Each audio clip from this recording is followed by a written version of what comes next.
안녕하십니까. 더불어민주당 부평구을 국회의원 박선원입니다. 오늘 저를 비롯한 51명의 더불어민주당 국회의원들께서 태극기에 대한 경례를 국가 공식 행사에서 거부한 친일 매국 김태효 국가안보실 차장에 대한 즉각 파면 요구 결의안 발의할 예정입니다. 조금 뒤 국회 사무처에 접수할 것입니다. 그에 대해 설명드리고자 이 자리에 섰습니다. 지난 9월 19일 윤석열 대통령의 체코 정상회담 핵심 수행원 김태효 국가안보실 제1차장은 양국 정상이 참석한 공식 환영식에서 국기에 대한 경례를 하지 않았습니다.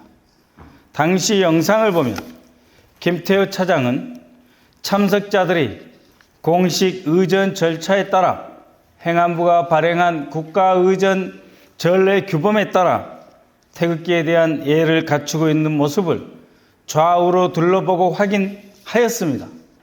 그러면서도 본인은 늦게나마 경례를 하지 않고 끝까지 의도적으로 국기에 대한 경례를 거부하는 모습을 드러냈습니다. 이것은 단순한 실수가 아닙니다. 그런데 대통령실은 이에 대해 단 한마디 사과 논평도 반성도 없습니다.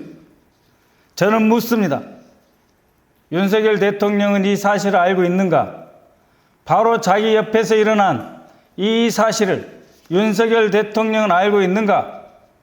가장 가까이 본인 옆에서 일어난 일도 윤석열 대통령은 보고받지 못하고 있는 것 아닙니까? 정진석 대통령실장 대통령께 보고하였습니까? 보고하였는데 대통령이 뭉개고 계시는 겁니까? 김태효 안보실 차장을 둘러싼 논란은 이번이 처음이 아닙니다. 김태효 차장은 2007년 친일 논란이 있는 뉴라이트 지식인 명단에 이름을 올리고 한반도 위기 상황 시 일본 자위대가 한반도에 진주할 수 있다, 허용해야 한다라는 주장을 해왔습니다. 2009년에는 당시 청와대에 근무하는 현지 고위 공직자로서 나카소네 전 일본 총리가 세운 세계평화연구소에서 해외 친일학자에게만 수여하는 차세대 지도자상을 받았습니다. 이명박 정부 청와대에서는 국가안보실 대외전략기획관으로 사직할 때 군사기밀 문건을 무단으로 반출하여 사법 처리된 바 있습니다. 또한 올해 4월 12일에는 미국으로 출국하기 직전 미국의 국가안보실, 미국의 대한민국 대통령 안보실을 도청 사건에 대해 미국이 악의를 갖고 도청한 정황은 없다라고 하는 발언을 해서 물의를 일으켰습니다.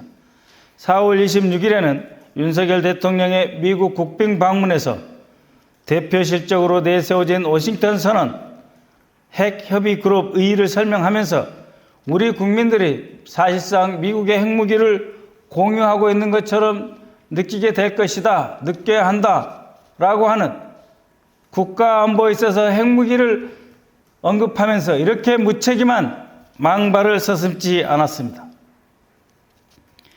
그런데 우리는 그러한 사실상의 핵 공유를 인정하지 않는다라고 하는 미 정부 당국자의 공식 견해로 반박당하기까지 했습니다. 이 무슨 국가안보의 근간을 흔드는 일이란 말입니까?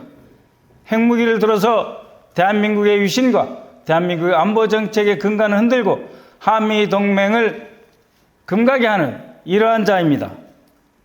또한 김태효 차장은 최근 KBS에서 출연했을 때 윤석열 대통령의 광복절 축사에서 일본의 사과가 언급되지 않은 점을 지적받자 중요한 것은 일본의 마음, 그래서 사과를 요구할 필요가 없다는 그런 취지의 발언을 하였습니다. 일본의 진실된 사죄를 바라는 국민의 일반적인 마음과 역사인식에 역행하는 발언입니다. 이와 같이 김태효 차장은 이미 여러 차례 논란의 중심에 서 있던 인물입니다. 그런데 이번에 국기에 대한 격려를 대통령의 해외 순방 공식 의전 행사 첫 공식 행사에서조차 공공연하게 거부하는 그 태도를 보임으로써 대한민국 국가안보의 주요 핵심 공직자로서 있어서는 안 될 인물이라 하는 점을 스스로 확인시켰습니다. 특히 친일 매국적 발언이나 태도는 김태효 국가안보실 1차장 본인이 윤석열 대통령이 말하는 반국가 세력 핵심, 반대한민국 세력의 대통령실 내 핵심, 암약하고 있는 구렁이 같은 존재입니다. 더 이상 국가안보사령탑의 일원으로 대통령실에서 또아리 틀지 말아야 할 것입니다. 스스로 사퇴하십시오. 저희 국회에서는 국가안보실 제1차장의 즉각 파면을 결의할 것입니다. 감사합니다.